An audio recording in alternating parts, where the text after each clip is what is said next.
Alternative Dig Talk. Real issues, real talk.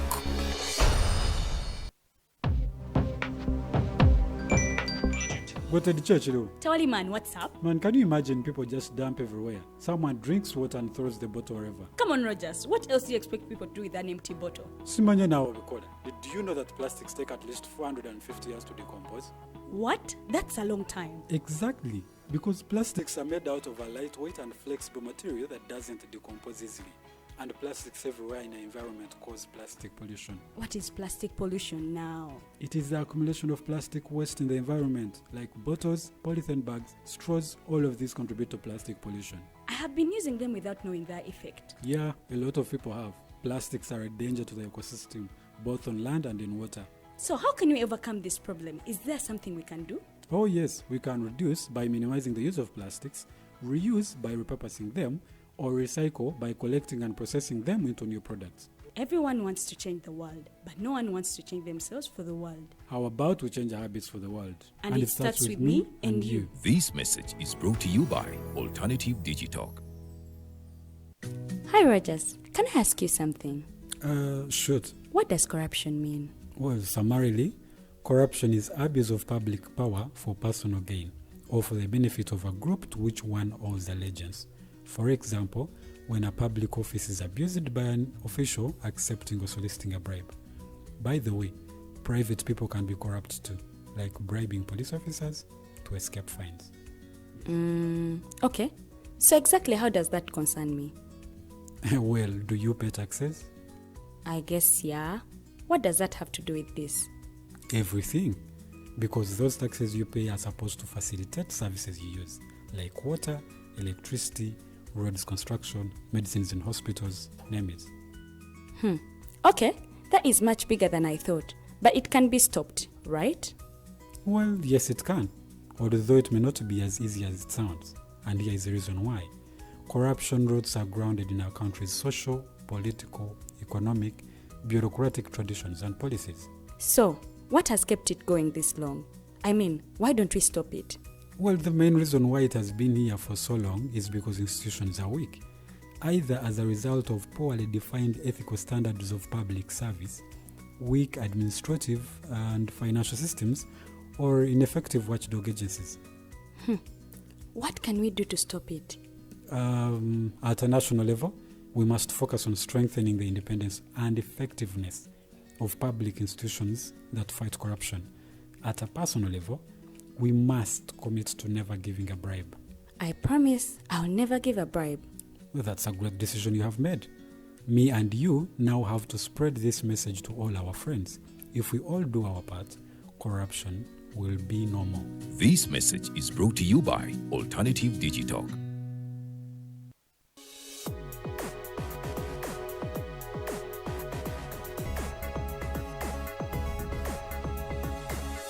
The Alternative Dig Talk. Real issues, real talk.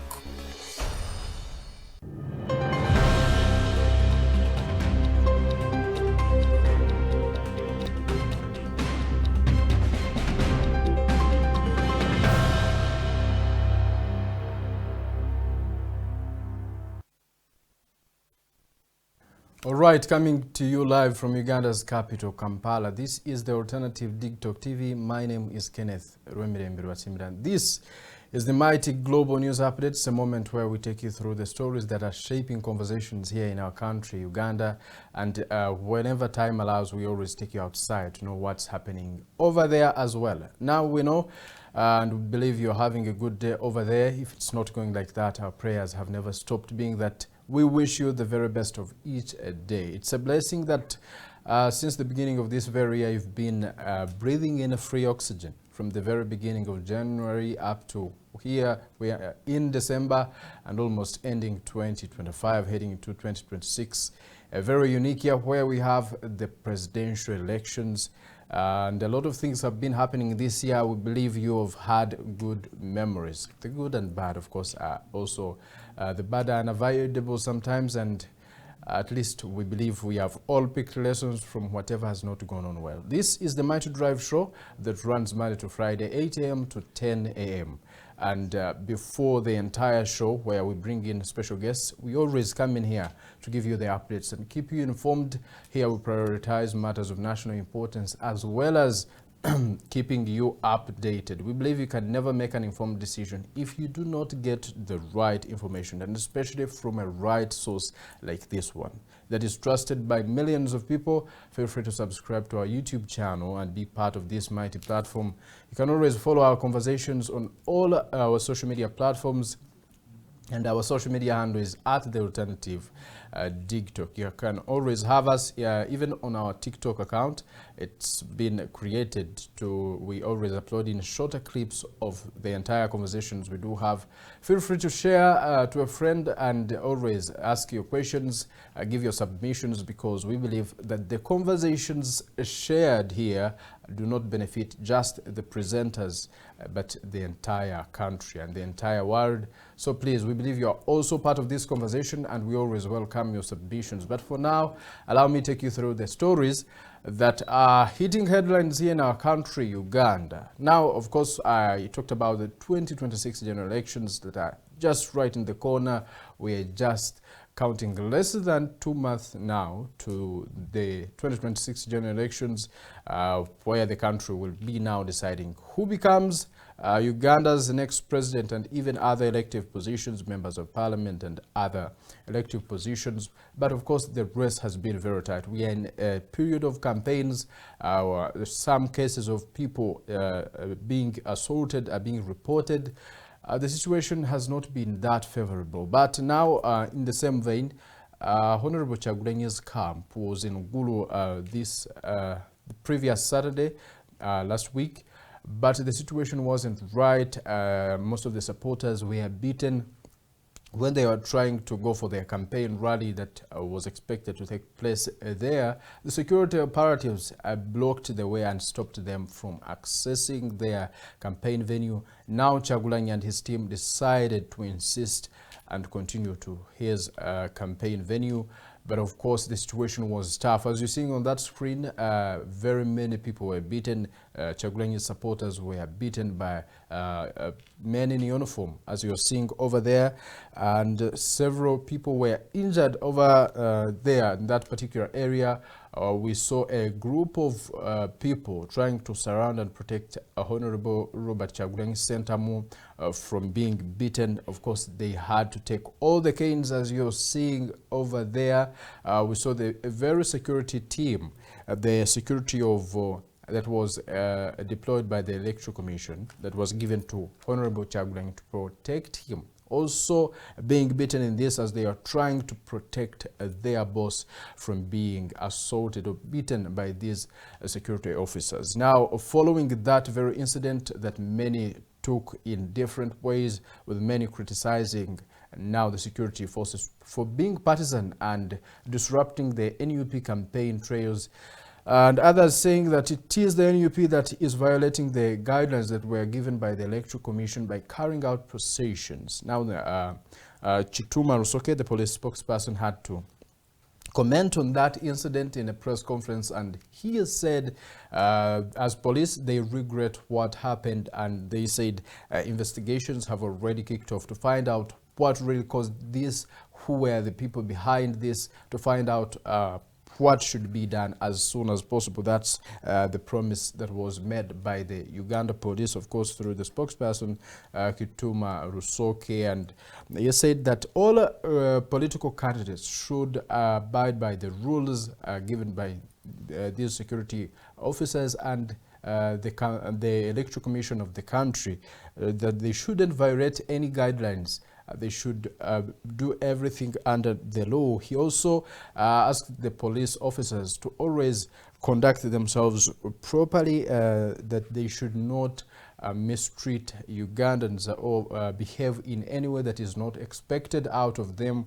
But the team from Kyagulanyi, including himself, Honorable Kyagulanyi Sentamu, while speaking, he said that this has been a deliberate move to stop the National Unity Platform from exercising their right and asking the Ugandans now to vote them into office.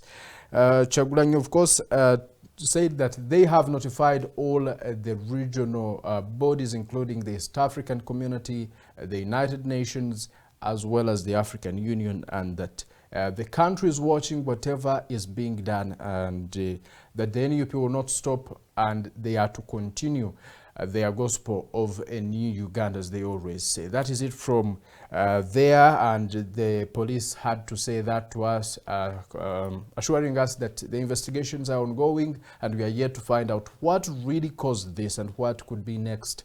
Of course, we saw even the Electoral Commission come out to condemn these acts. Now, back to the 2026 general elections as well.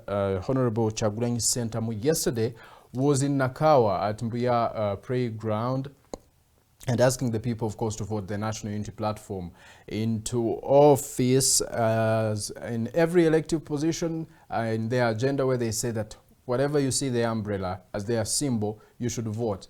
And now reminding them to vote the National Unity Platform and vote him as the President of the Republic of Uganda, saying that the power of the people can speak and even the President will hear it, that it is now time for these people to vote, for all the people of Uganda to vote the National Unity Platform. Of course, they never fail to talk about Waiswa Mufumbiro, who is up to now in custody. They say that all the people of Nakawa should consider Waiswa Mufumbiro and vote him into office as the Member of Parliament if that time comes, that much as he is not with them physically, spiritually, as the NUP, they are standing with him and he is thinking about his people, that they should vote him even when he is in prison. That was the message over there. But of course, some irregularities have been identified and seen in these campaigns. Now the Uganda Human Rights Commission came out yesterday and condemned the acts of these individuals who are carrying out, who are ferrying students from schools and taking them to, schools and taking them to their campaign venues, saying that this violates the rights of the children and that it should be stopped as soon as possible. They also assured us that following these viral clips that have been on social media, where we've been seeing children being ferried and taken to these campaign venues, that whoever will be found doing that, whether a politician or a political party, they are to face charges, and that as the Uganda Human Rights Commission, they are ready to sue whoever does that. And they also urged all these political candidates to avoid doing such, that it violates the rights and freedoms of the children. Now, they also ask the parents to be vigilant on this and make sure their children do not get taken into such, where they say that their life is always at risk. Taking a child who is below 18 and taking them in a place like a campaign venue where they cannot be sure of whether their safety will be guaranteed. They asked the police, they asked every stakeholder to make sure that the children are not taken into such things, that their rights should not be violated in such a manner. That is it coming in from the Uganda Human Rights Commission, and these words were from Simeo Nsubga, who is an official in the Uganda Human Rights Commission. This has been happening, and some people have been criticizing it, especially some saying that it is the National Resistance Movement camp or the NRM camp that has been ferrying these students, especially the children, to these campaign venues. Some saying that the target of bringing these young people is to just show that they have numbers, but the NRM camp has been denying these allegations, saying that that's not true, although we have been seeing viral video clips on all the social media platforms showing these children putting on yellow t-shirts and being taken into these campaign venues. But that's it. The Uganda Human Rights Commission has warned that whoever will be found doing that is to face the law in its fullness. Now, from that, we have also come to understand that 4 people actually have died so far in Kamuli district due to due to campaign of violence. The 2 competing camps, the camp of Masitula Namatovu and the camp of Moses Bigirwa, have been having clashes here and there, and that 4 people actually have been confirmed to be dead, others injured, as you see on that screen. That all these are stemming from differences in beliefs, and the different sides are now clashing on each other with such brutality. But the camp of Masitula Namatovu says they are not assaulting these people, but the camp of Moses Bijirwa is the one that is provoking this team of Masitula Namatovu. The situation is not that nice. Here and there we've been seeing some violence.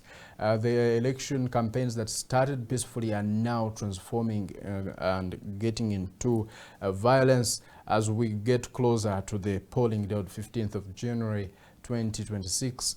And several people have been coming out, including the church, condemning these acts of violence, urging people to avoid violence in the elections. And we also, as the alternative TikTok, urge all Ugandans to not be violent. Avoid violence in these election campaigns, and make sure you're safe. Do not put yourself in anything that can put your life at stake. Avoid violence in the elections, and that is even in these campaigns. That's our message to you, because we want to see you happy and alive, because you have to contribute towards building that new Uganda. But of course, you must protect your life and make sure come 2026 you are alive to witness the goodness of your efforts. If you contribute towards doing that, you will have to stay and watch all the fruits of your hard work. Now, the President of the Republic of Uganda is also in this race.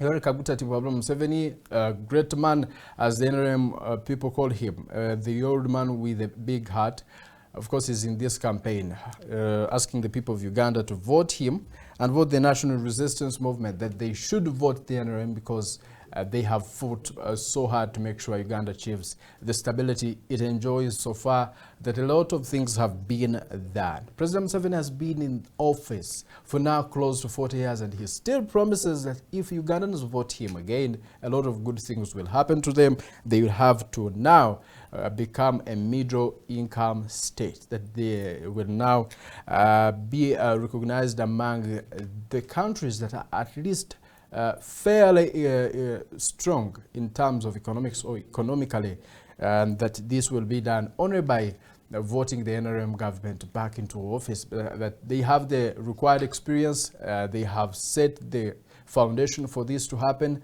A lot of initiatives have been taking place, and of course the people were asked to vote the NRM, and this happened in Kamwinga and Chegegbo, where the president was, of course, asking these people to vote the NRM and vote His Excellency Yoweri Kaguta Museveni into office one more term. We don't know whether even after 2026 he will come back, but of course President Museveni has always said that what forces him to come back is the situation on ground. Whenever they see, as the NRM or as the freedom fighters, that something is not going on well and that their expertise is still needed, they always come in. We don't know what will happen come next general elections, but for now the president says they are ready as the NRM to protect the gains achieved so far, much as there is criticism here and there from different people, including the opposition, saying that there is nothing like a gain to protect when the brutalities are being made on the opposition figures, that the security is brutalizing several opposition figures at a moment where even Colonel Dr. Kizza Besigye is in custody, a top opposition figure in the country, as we have been seeing in the camp of Honorable Kyagulanyi Center. Also, the police are clashing with them here and there, saying that these orders come from above, the above which they call the president. But the NRM camp says everything is being done legally, following the law, that they should trust the NRM government and make sure they achieve that great economic status of being a middle-income state together, and they enjoy that Uganda. After voting the National Resistance Movement and President Yoweri Kaguta Museveni one more time. That is it. And it marks the end of the mighty global news updates. It's always nice bringing you these updates. We believe you have at least had the best out of this day and you've learned what's happening in our country, Uganda. So please, we urge you to stay vigilant and keep peace in whatever you do to make sure we enjoy this Uganda together. You can share this conversation with a friend. The mighty drive is continuing with the princess. She is coming in here with our guests. Please don't miss the conversation. It would be nice. I'm Kenneth Embeera. Have a good morning. Tanzania, a country known for its stunning natural beauty and rich cultural heritage, has a significant date in its history, December 9th. This day marks a pivotal moment in the country's journey towards independence. On December 9th, 1961, Tanganyika, as it was then known, gained independence from British colonial rule, with Julius Nyerere becoming the country's first prime minister. The country's path to independence was a long and complex one, shaped by various historical forces and key figures. Tanganyika was a German colony from 1885 to 1918, and after World War I, it became a British Mandate territory under the League of Nations. Following World War II, the United Nations Trusteeship Council oversaw Tanganyika's transition towards self-governance. The Tanganyika African National Unity TANU, led by Julius Nyerere, played a crucial role in the country's independence movement. Nyerere's leadership and vision helped shape Tanzania's post-independence trajectory. He served as the country's prime minister from 1961 to 1962, and later as president from 1964 to 1985. His policies, including the Arusha Declaration, aimed to promote economic self-sufficiency and social equality. Tanzania's independence has had a lasting impact on the country's development. The nation has made significant strides in education, healthcare, and economic growth. However, challenges persist, including poverty, corruption, and infrastructure development. As Tanzania continues to navigate its path forward, the country's history and cultural heritage remain essential to its identity. The nation is home to over 120 ethnic groups, with Swahili and English serving as official languages. Tanzania's rich natural resources, including the Serengeti National Park and Mount Kilimanjaro, make it a popular destination for tourists and adventure seekers. The country's economic growth is also driven by agriculture, mining, and manufacturing sectors. The country's journey has been shaped by its colonial past, cultural heritage, and visionary leaders like Julius Nyerere. As Tanzania looks to the future, it continues to build on its strength and address its challenges, striving for a better tomorrow. Kenneth Embeera, Digtalk TV.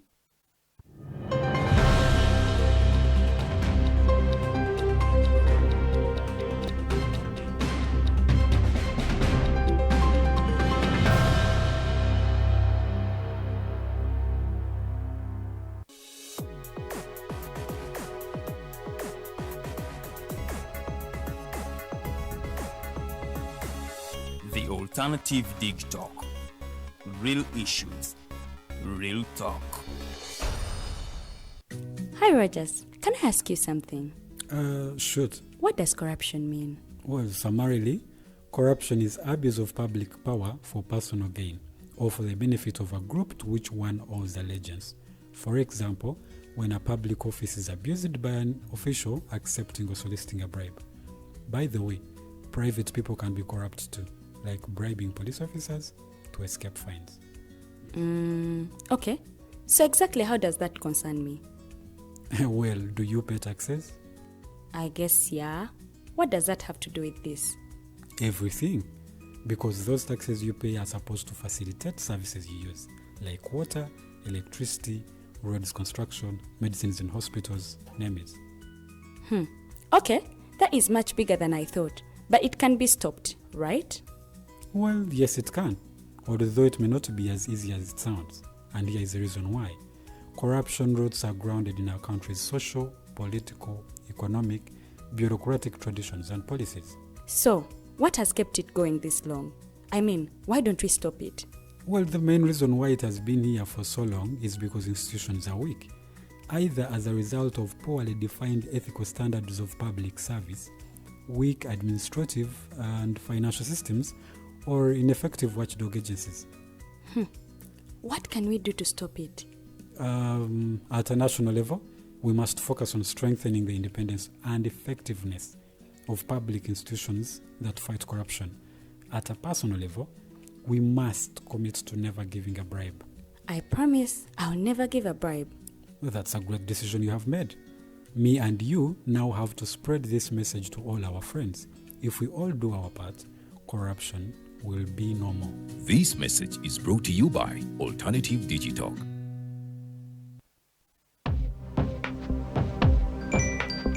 Go to the church, though. Tawali man, what's up? Man, can you imagine people just dump everywhere? Someone drinks water and throws the bottle wherever. Come on, Rogers. What else do you expect people to do with an empty bottle? Simanya now, Obukoda. Do you know that plastics take at least 450 years to decompose? What? That's a long time. Exactly. Because plastics are made out of a lightweight and flexible material that doesn't decompose easily. And plastics everywhere in the environment cause plastic pollution. What is plastic pollution now? It is the accumulation of plastic waste in the environment, like bottles, polythene bags, straws. All of these contribute to plastic pollution. I have been using them without knowing their effect. Yeah, a lot of people have. Plastics are a danger to the ecosystem, both on land and in water. So how can we overcome this problem? Is there something we can do? Oh yes, we can reduce by minimizing the use of plastics, reuse by repurposing them, or recycle by collecting and processing them into new products. Everyone wants to change the world, but no one wants to change themselves for the world. How about we change our habits for the world? And it starts with me and you. This message is brought to you by Alternative Digital.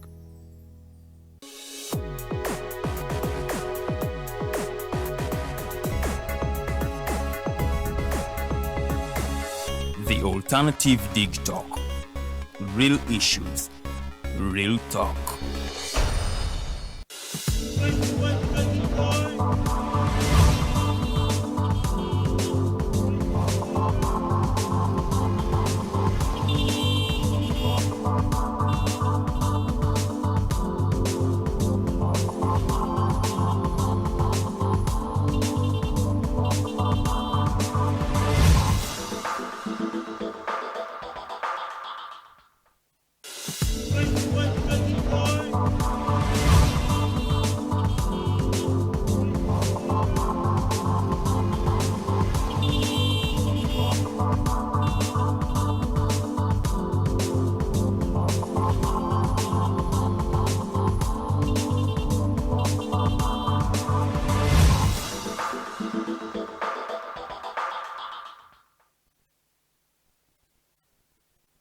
Weewaawo yesaawa endagaanyise eya program eya Mighty Drive nkwaniriza nnyina kubuuzako wonna osinzidde okubanga otulaba nze Omumbejja Luwedde Lilian. Olunaku olwaleero ate nno ensonga zetugenda okubanga twogerako zikwatagana nnyo ku campaign violence. We're going to be looking beneath the current campaign violence. Ani avaako obuzibu? Is it abesimbyewo abawagizi oba akakiiko k'ebyokulondako ngako? But also twogereko ku nsonga ezikwatako internal politics. Now we have a gentleman from Democratic Party, that's none other than Mr. Atweta George. He's joining us this morning, and we're going to be delving into the internal party politics of Democratic Party. Now, if we talk about political parties, we can't fail to talk about Democratic Party as one of the oldest political parties in Uganda. Currently, the party seems to be taking a different direction from what we used to know DP of. So we would love to know what the problem is. Is it the party leadership? Is it the party members that are silent about what's happening in the party? Because we are heading for the 2026 general elections. But then Democratic Party didn't front a presidential candidate. What does this speak of a party like Democratic Party that has been in existence even before Uganda got her independence?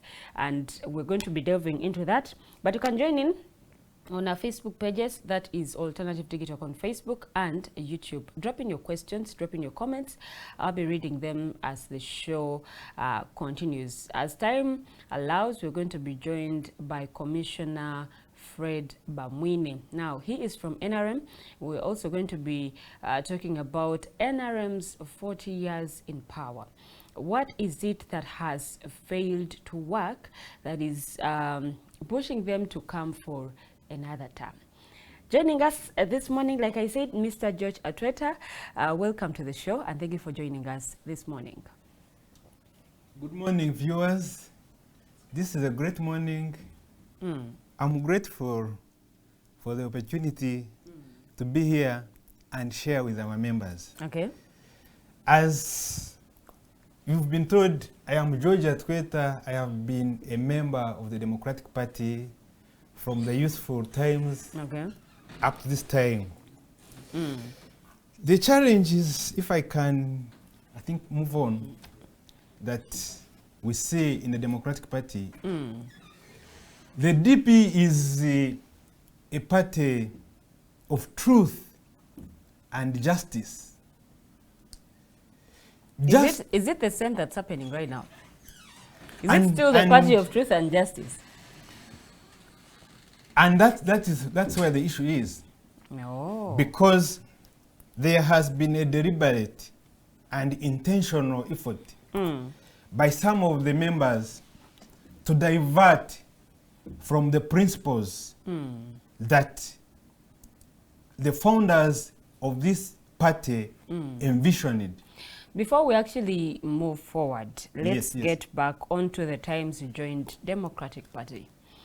During that time, I would say there were a few political parties that had emerged, but also would love to know what really pushed you to join a party like Democratic Party. We had UPC. I want to believe by the time you joined DP, UPC was there. Yes. The reason why I joined Democratic Party is basically because of the principles of truth and justice. What is truth? Truth is that I am a child of God with basic inalienable rights, like the basics to be elected, the basic to participate in the development of my country, the basic to flourish. And these basics don't come from governments. These basics don't come from people who are associated with power. These are from God. The other issue is justice. Justice means everybody is supposed to be treated equally and fairly, irrespective of where you come from, irrespective of your creed. And the reason why Democratic Party since 1954 up to this present day is still within our politics is because of these values. It is these values that have held and have attracted members for different generations. DP was found in 1954. 2024 we celebrated 70 years. There are very few